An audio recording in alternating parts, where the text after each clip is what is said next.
بسم الله الرحمن الرحيم لولا أن تداركه نعمة من ربه لنبذ بالعراء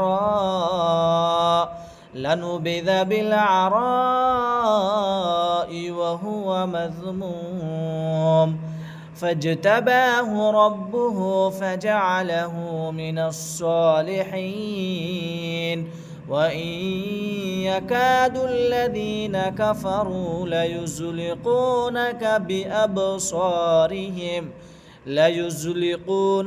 بأبصارهم لما سمعوا الذكر ويقولون إنه لمجنون وما هو إلا ذكر للعالمين।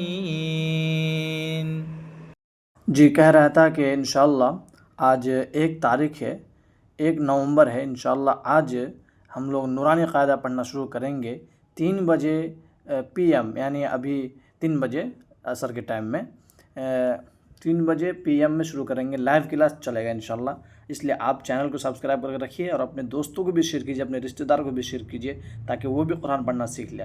लाइव चलेगा इंशाअल्लाह 3 बजे।